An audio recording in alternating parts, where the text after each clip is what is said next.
मैं तुझे शाप देता हूं, तू नष्ट हो जाएगा।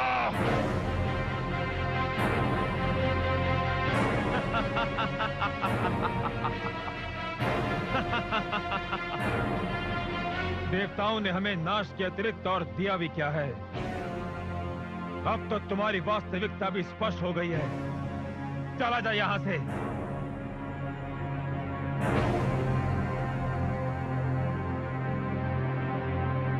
इसे यहां से ले जाओ और हमारी सीमा के बाहर छोड़ दो। ध्यान रहे, इसके साथ आदर का व्यवहार ना किया जाए।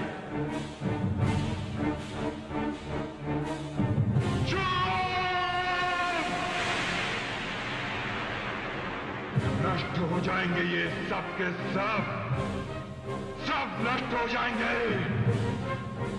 समझ में नहीं आता ये कार्य किसका है, छल के साथ किसने छल किया है, कांटे से कांटा निकालने की चेष्टा किसने की है। ये दोनों मरेंगे, दोनों मरेंगे, शुंभ निशुंभ और उनके साथ सारे के सारे दानव काल के काल में समा जाएंगे। ये मेरा श्राप है।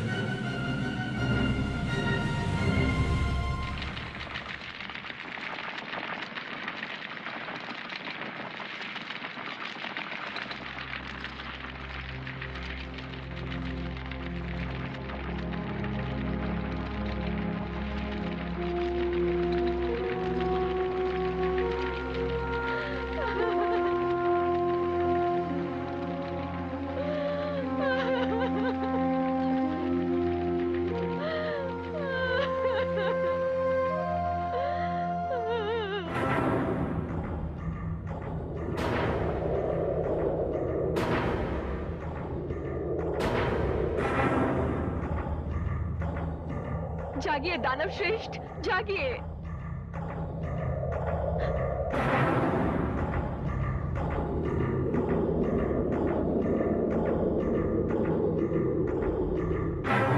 यदि मुझे भ्रम नहीं हो रहा है देवी, तो तुम दानववीर धूम्रलोचन की पत्नी हो?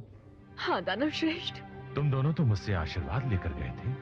आपने हमें आशीर्वाद तो दिया था, किंतु एक स्त्री ने हमसे वो आशीर्वाद छीन लिया। ये तुम क्या कह रही हो देवी? इस समय तुम यहाँ अकेले आई हो? धूम्रलोचन? हे दानव श्रेष्ठ, आपको कदाचित इस बात की सूचना नहीं मिली कि मेरे पति, मेरे स्वामी धूम्रलोचन का वध हो गया है। ये क्या कह रही हो देवी? ये कैसा अशुभ समाचार है? किंतु ये सत्य है दानव श्रेष्ठ, और ये सब कुछ दानव सम्राट शुंभ की एक इच्छा के कारण हुआ है। क्या? ये नहीं होगा, कदापि नहीं होगा। यदि इसे ना रोका गया तो ये कर्म ना जाने और कितने दानव वीरों को काल का ग्रास बना देगा, और ये सब देवताओं का छल है। इस बार मैं देवताओं को दानवों पर विजय प्राप्त नहीं करने दूंगा। किंतु ये कैसे संभव होगा दानव श्रेष्ठ? दानव सम्राट शुंभ तो स्त्री के लिए हट पर उतर आए हैं। हे देवी, मैंने उन्हें परामर्श भिजवा दिया था कि वो जाकर दैत्य गुरु शुक्राचार्य को मना कर ले आए। यदि वो वहां होते तो। वे थे वहां पर, किंतु उनके वहां होने का कोई लाभ नहीं हुआ। तुम कहना क्या चाहती हो देवी? दानव सम्राट शुंभ ने मेरे समक्ष दैत्य गुरु को वहां से अपमानित करके निकाल दिया। तब तो स्वयं मुझे वहां जाना होगा। देवी, मैं तुम्हारा आभारी हूं कि तुमने मुझे यह सूचना दी।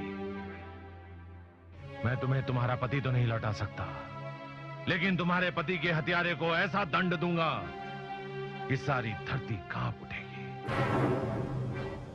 मैं चलता हूं।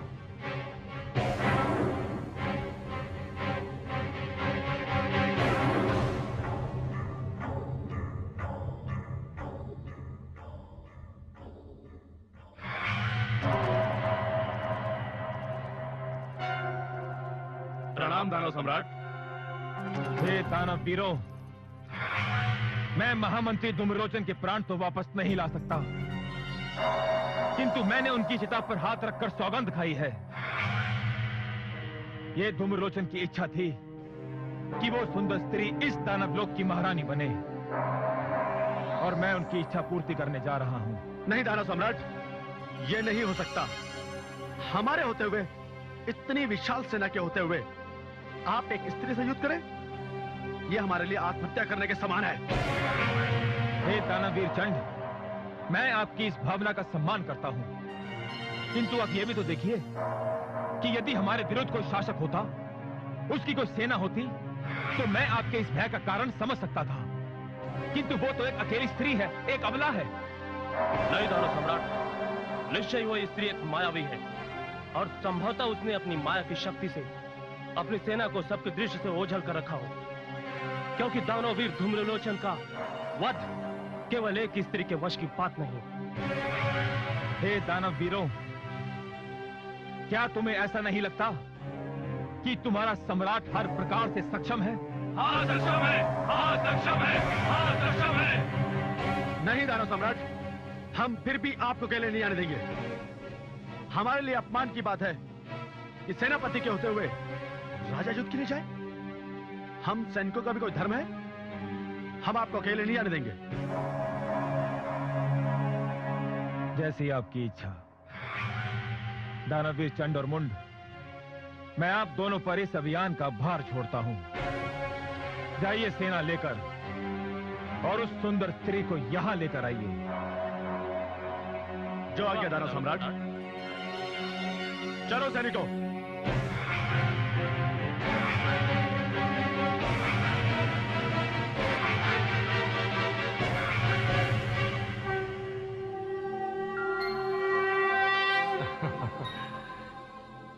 प्रणाम।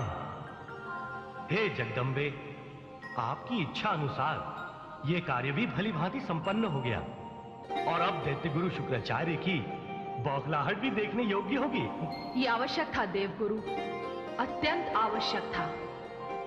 देवताओं को नष्ट करने के लिए दानवों को छल की विद्या भी तो उन्होंने ही सिखाई है। गुरु का पद कोई साधारण पद नहीं होता। गुरु में मां की ममता, पिता का अनुशासन और ब्रह्म की दृढ़ता होनी चाहिए।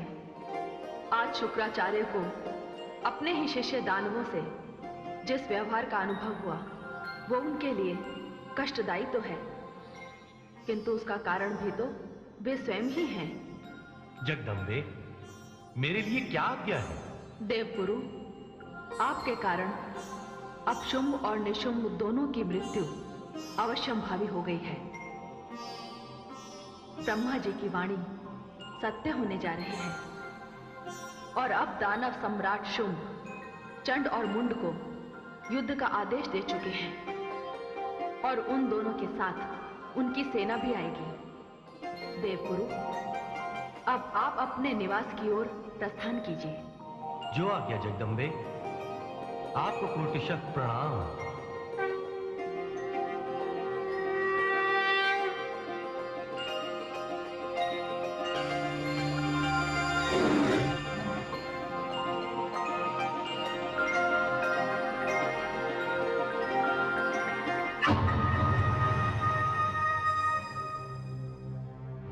दानवश्रेष्ठ,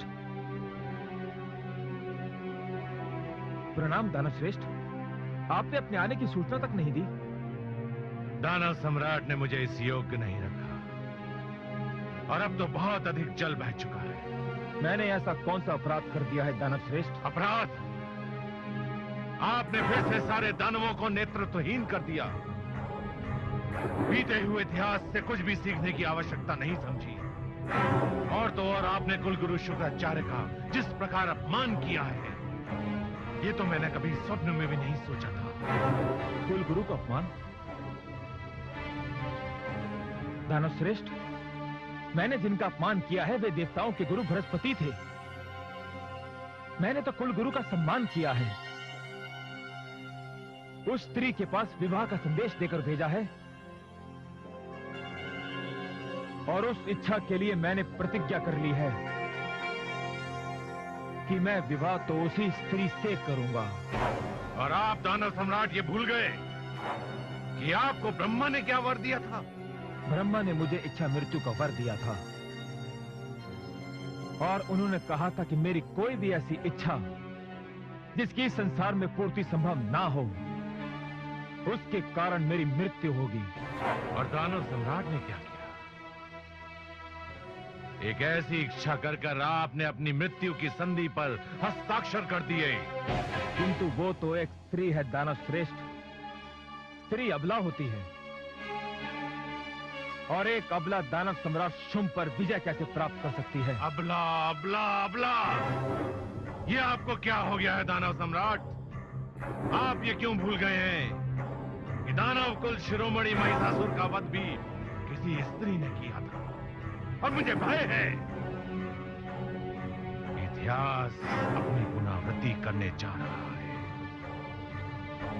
किंतु अब तो मैंने इच्छा भी कर ली है और प्रतिज्ञा भी। अब तो स्त्री को पराजित करना ही होगा। नहीं दानव सम्राट, आप यहां शांत बैठेंगे, मैं जाऊंगा। अब एक भीषण रक्तपात होगा, एक ऐसा संग्राम जिसकी किसी ने कल्पना भी नहीं की।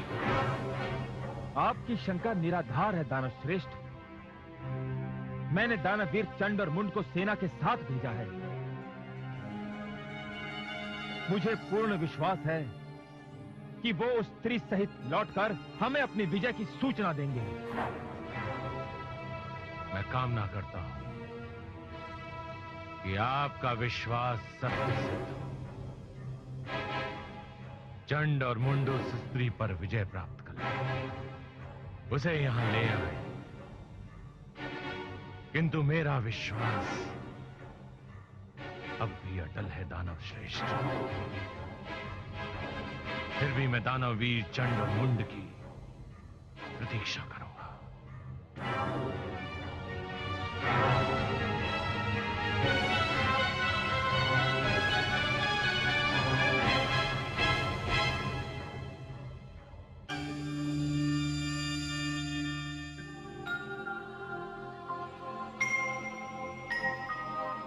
आइए शिवानी, आपका आभार कि आप उचित समय पर पधारी हैं।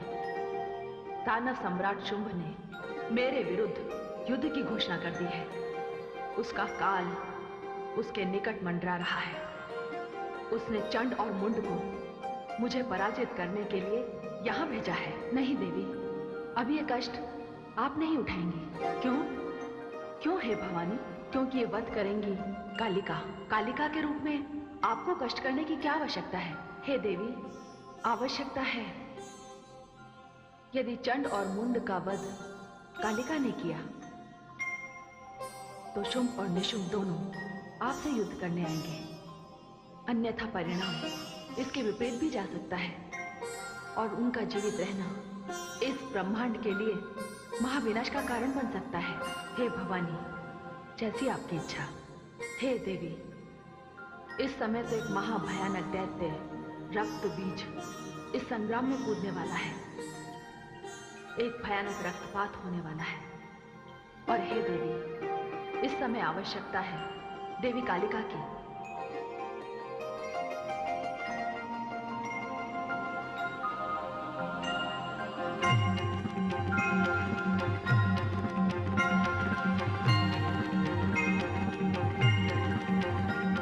जय कालिका, मैं आपका आह्वान करती हूँ। इस कार्य में आपका सहयोग अत्यंत आवश्यक है।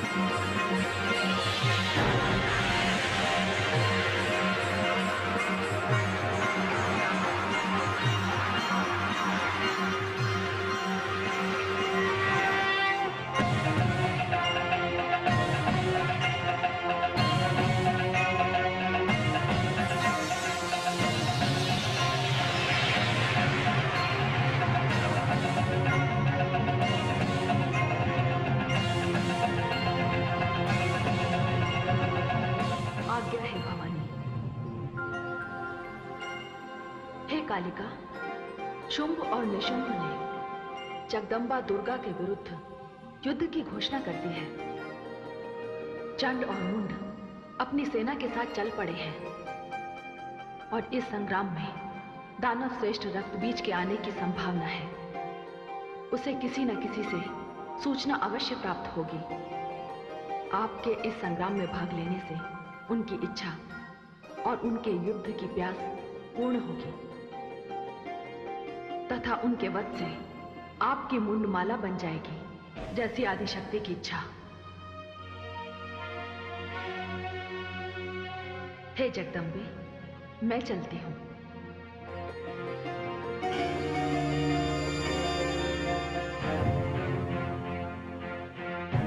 हे भवानी रूपा दुर्गे, आप यहीं विश्राम कीजिए। मैं मार्ग ही में चंड और मुंड को रोक दूंगी, क्योंकि वे दानव सेना के साथ नरसंहार करते चले आ रहे हैं।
जिसने हमारे महामंत्री धूम्रलोचन को जलाकर मार डाला? नहीं, ईश्वर को धन्यवाद दो कि मैं नहीं थी। मैं तो तुम्हें यह कहने के लिए आई हूं कि महादेवी दुर्गा को शुंभ और निशुंभ के 2 मस्तक दे दो और अपने प्राण बचाकर पाताल लोक भाग जाओ। मुंड, सुना तूने ये स्त्री क्या कह रही है? देख क्या रहे हो? इसे अपने रास्ते से हटा दो। मैं चलकर उस स्त्री को रोकता हूँ जिसे लाने की आज्ञा मुझे प्राप्त हुई है।